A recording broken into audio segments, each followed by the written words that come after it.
Semana das nuvens negras, porém dessa vez das nuvens negras se dissipando. Vamos entender neste vídeo o que aconteceu ao longo desta última semana e o que podemos esperar da próxima. Meu nome é Mário Vilas Boas, analista CNPI, e te convido a conhecer aqui o nosso canal. Se inscreva no nosso canal que toda semana 4 vídeos novos com bastante conteúdo saindo do forno bem quentinho para você. Começamos a semana com a crise lá do Silicon Valley, que o banco que quebrou na sexta-feira passada, né, da outra semana, da semana anterior, e teve ali uma atuação forte, a atuação do Fed para poder suprir a necessidade de dinheiro, de liquidez ali no momento do banco, uma vez que houve corrida dos investidores, dos correntistas para poder sacar sua grana e com isso aquele velho problema. Se todos resolverem sacar o dinheiro dos bancos, os bancos não têm dinheiro. O Fed foi e garantiu que iria honrar todos os compromissos do banco, iria pagar todos os investidores da forma mais rápida possível, sem problema para ninguém, né, deixando assim um mercado tranquilo. Não foi somente um banco que quebrou lá fora, né? Foram 3 bancos, mas o Fed foi e conseguiu garantir esses 3 bancos logo no início da semana, deixando aí uma sensação de tranquilidade, uma sensação de que não iria se repetir aquela crise toda de 2008, que era fato isolado, e a mão firme, pesada e rápida do Fed iria, né, e deixou o mercado mais tranquilo. Na segunda-feira ainda tinha todo aquele resquício do que iria acontecer, o que poderia acontecer, como é que seria, né, a reação do mercado, e o mercado acabou que reagiu bem, mesmo com todo problema, reagiu bem por causa da velocidade do Fed. Ainda falando de bancos, quando parecia que tudo estava contornado, veio o Credit Suisse. Outro grande banco, 2 vezes maior do que o Silicon Valley, não é um banco americano, é um banco na Europa, que também entrou numa situação complicada. Logo na sequência, né, do Credit Suisse, o Banco Central Europeu fez a mesma coisa que o Fed. Foi lá e garantiu, né, de uma forma diferente. Ele gerou uma linha de crédito de 50 e tantos bilhões lá para esse banco, para poder dar o dinheiro para as pessoas que estavam querendo, né, realizar seus saques. O Fundo Soberano da Arábia, que é o maior sócio, não quis colocar dinheiro lá. Isso foi um dos fatos que gerou também essa preocupação. O Credit não é um banco, ele é um banco muito grande, mas não é um banco que tem tido uma reputação muito boa. Ele tem aceitado, né, dinheiro de muito risco, e isso deixou a credibilidade dele abalada. Ele está envolvido em esquemas de corrupção lá no Oriente, ele tem lavagem de dinheiro que ele está sendo investigado, ele tem uma série de itens que não deixaram ele aí, né, apesar do nome, apesar de ser um grande banco na Suíça, não deixam ele entre os melhores, os bancos mais seguros, por conta da gestão que foi tomada contra ele. Não sei qual será. Não sei o que o Banco Central Europeu qual medida vai tomar frente a esse banco, mas algo sério deve ser feito, porque são anos que ele não está correspondendo às expectativas.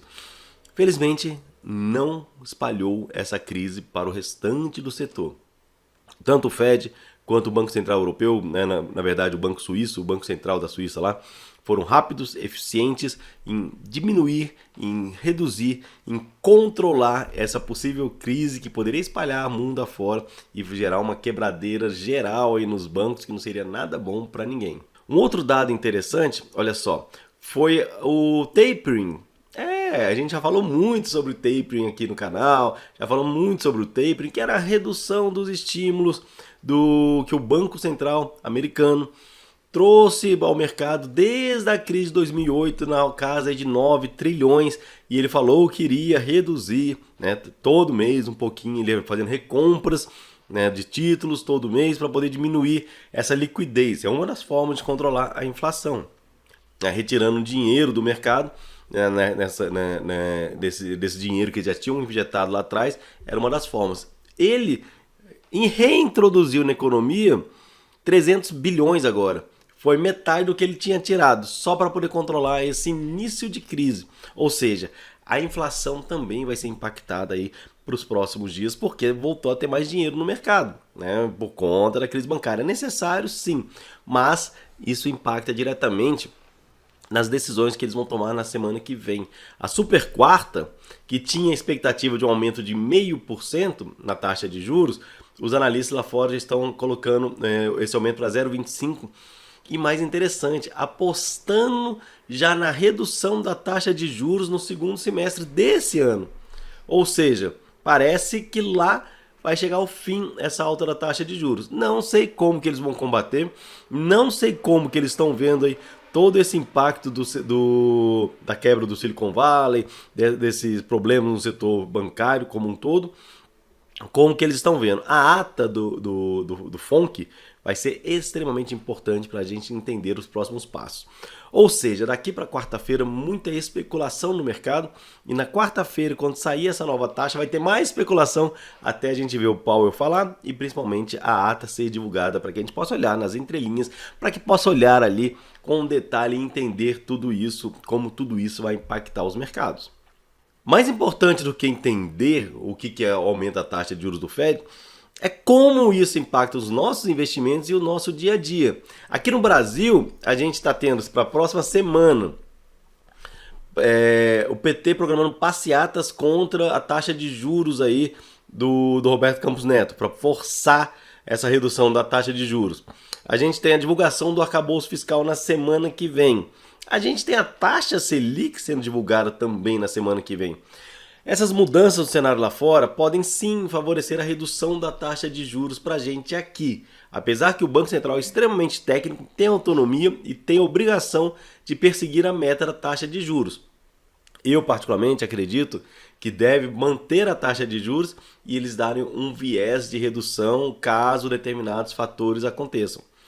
Até quarta é tudo especulação. Até quarta vamos ouvir muita coisa sem ter certeza do que realmente vai acontecer, tá? E olha só, os gráficos aqui dessa semana, tanto do índice quanto do dólar. A gente viu o Ibov, ele cair bastante, recuperar aí de quarta para frente, mas fechar próximo a 1% negativo, enquanto o dólar em caminho contrário, fechar próximo a 1% positivo. A expectativa, como eu falei, para os próximos dias é de cautela e de especulação. Não devemos ter grandes movimentos, se não acontecer nada externo, nenhum outro banco quebrar aí, nada acontecer nesse sentido, a gente não deve ter grandes movimentos, mas a partir de quarta sim a gente deve ter uma tendência mais clara, uma tendência mais firme.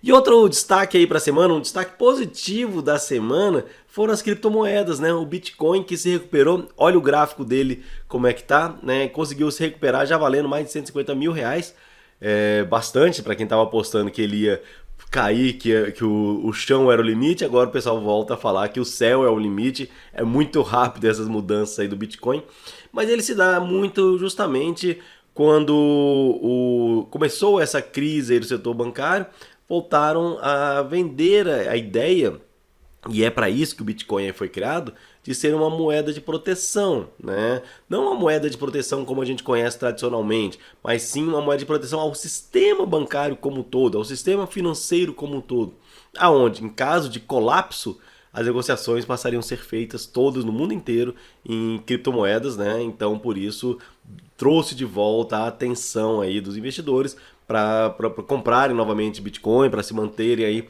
posicionados posicionados nessa criptomoeda para o pior, né? O pior cenário. No manifesto do Bitcoin, eu sempre repito isso, está escrito isso lá, que ele foi criado com esse propósito, ser uma alternativa ao sistema financeiro tradicional. Diariamente a gente faz a abertura do mercado para poder falar as notícias que aconteceram na madrugada e às 19h30 o fechamento do mercado para comentar o que aconteceu durante o dia com viés mais de análise técnica, análise gráfica mesmo ali, abrindo o gráfico para a gente ver cada movimento desse, como é que impactou no mercado. Então te convido a conhecer. Se inscreve aqui no canal caso você não seja inscrito, porque cada programa desse, são 4 vídeos novos, além desses programas, além da gente fazer uma sala de operações, que vão te dar oportunidades de encontrar ótimos investimentos, mas isso você só vai ser avisado se você estiver inscrito e com o sininho aí ativado. Aí o próprio YouTube vai se responsabilizar em te convidar para vir assistir na hora que estiver saindo este conteúdo. No mais, aproveite bem o seu fim de semana.